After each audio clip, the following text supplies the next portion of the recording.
और मेरा तो एक सुझाव है आपसे कि आप ये जो कैंपेन चला रहे हैं इसको मैदानी ज़िलों में ना रख करके इसको पहाड़ी ज़िलों में भी आप चलाएं।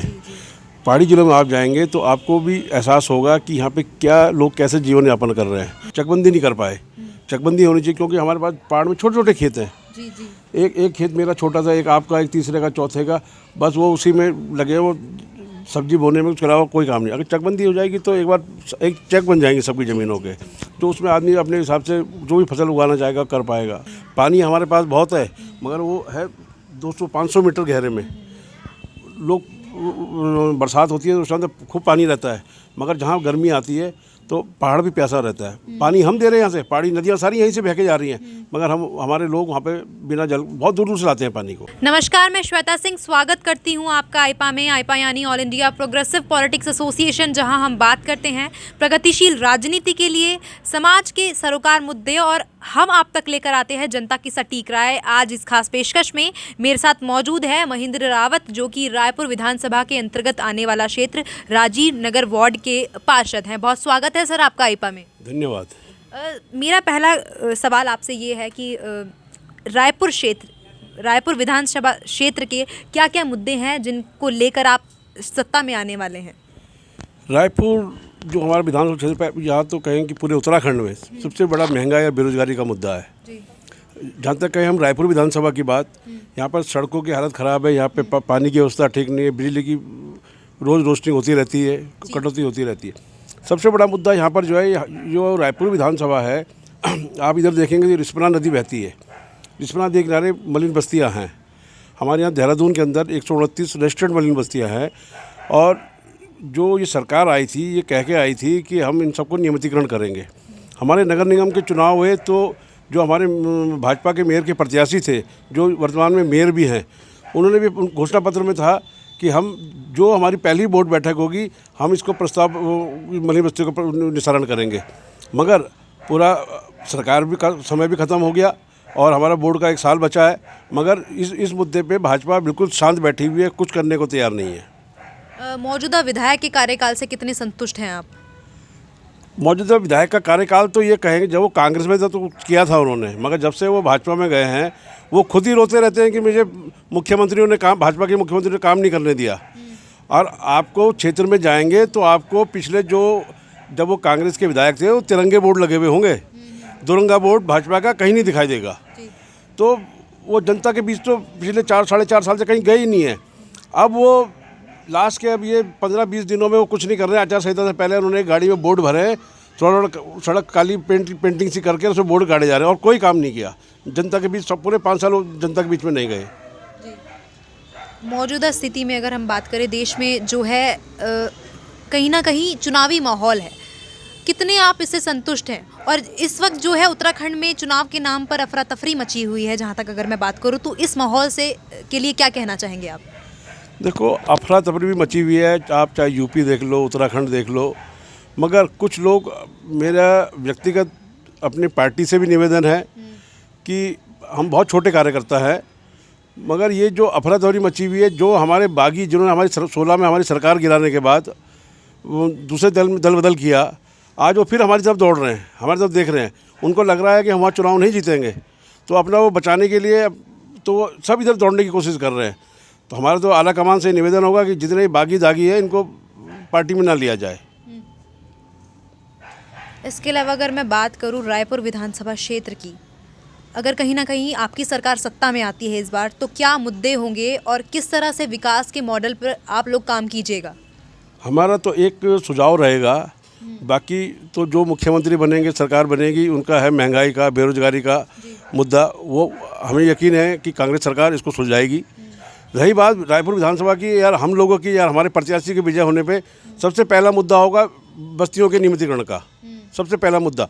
और ये रिस्पना नदी जब बरसात में आती है, आप लोगों के घरों में देखेंगे आज भी उसके बरसात के बाद के निशान अभी लोगों के घरों में हैं, जो कि कई घरों में पानी घुसा, कई जगह वो उसने नुकसान किया है, जान माल की हानि हुई है ना। तो सबसे प्राथमिकता मुद्दा रहेगा रायपुर विधानसभा के अंदर रोजगार, बेरोजगारी का मुद्दा तो रहेगा ही रहेगा कि भाई इसको हल करना है। मगर जो व्यक्तिगत रायपुर के हिसाब से जो मलिन बस्तियों को मालिकाना हक देने की बात होगी, और ये रिस्पना नदी जिसके एक छोर पे रायपुर विधानसभा शुरू होती है और एक लास्ट छोर पे रायपुर विधानसभा ख़त्म होती है। इसके तटबंध का, इनकी सुरक्षा का, कि लोगों की जान माल की हानि से बचाया जा सके।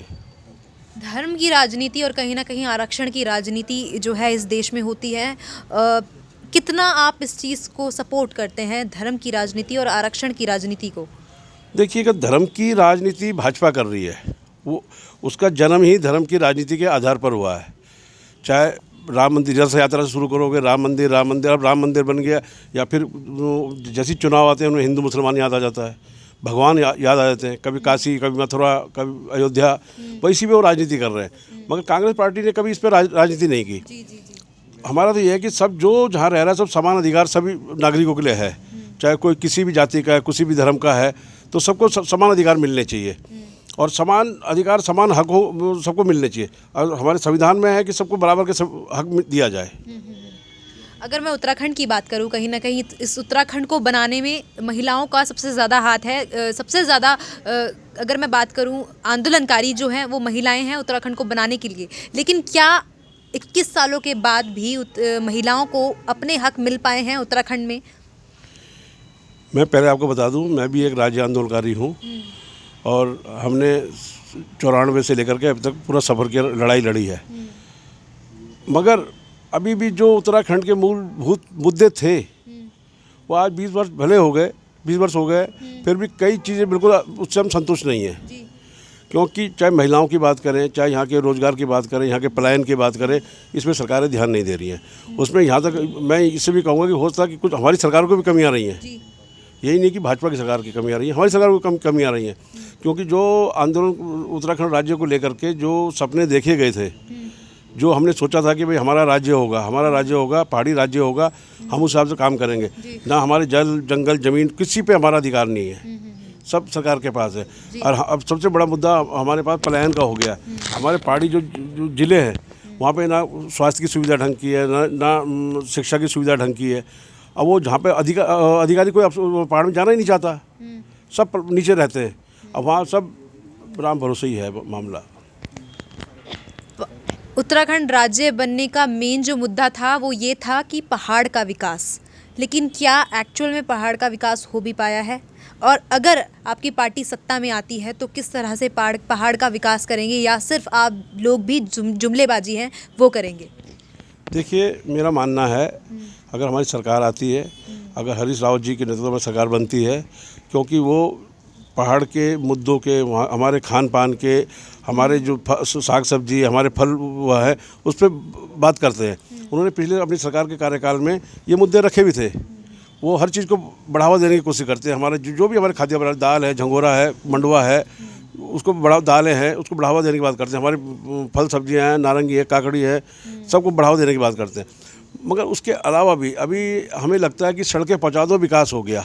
मगर मेन चीज़ है, जब तक वहाँ पर आदमी रुकेगा नहीं, वो पलायन करता रहेगा। क्योंकि वहाँ पे ना ढंग की शिक्षा है, ना वहाँ पे ढंग का स्वास्थ्य है, स्वास्थ्य की सुविधाएं है। सड़क के जाल तो बिछ रहे हैं, मगर जब मूलभूत सुविधाएं यहाँ पे नहीं होंगी तो आदमी क्या करेगा? रोज़गार नहीं है वहाँ पर, तो वो पलायन नहीं करेगा। पेट तो भरना है सबने अपना। कहीं ना कहीं एक राशि दी जाती है विधायक को, अगर मैं बात करूँ, या मुख्यमंत्री को, या पार्षद को भी, कि आपको अपने क्षेत्र का विकास करना है। लेकिन आपने अभी कहा पहाड़ का विकास नहीं हो पाया है, कहीं ना कहीं मूलभूत सुविधाएं भी लोगों को नहीं मिल पाती। तो उसका कारण क्या है? क्या धनराशि में कहीं कमी है या कुछ और कमियां हैं? कमियां, जैसे हम अपनी बात कर रहे हैं, हम तो यहाँ मैदान में बैठे हैं, देहरादून मैदानी है एक तरीके से। हमें जो राशि मिलती है हम अपने हिसाब से खर्च करते हैं। विधायक निधि मिलती है, मगर ऐसा लगता है कि हमारे जो राजनेता हैं या हमारे ब्यूरोक्रेट्स हैं, या तो हमारे राजनेताओं को इतना ज्ञान नहीं है कुछ को, वो ब्यूरोक्रेट्स के भरोसे चल रहे हैं। क्योंकि ब्यूरोक्रेट कोई भी ऐसा नहीं है कि जिसको उस उत्तराखंड से नौकरी कर रहे हों।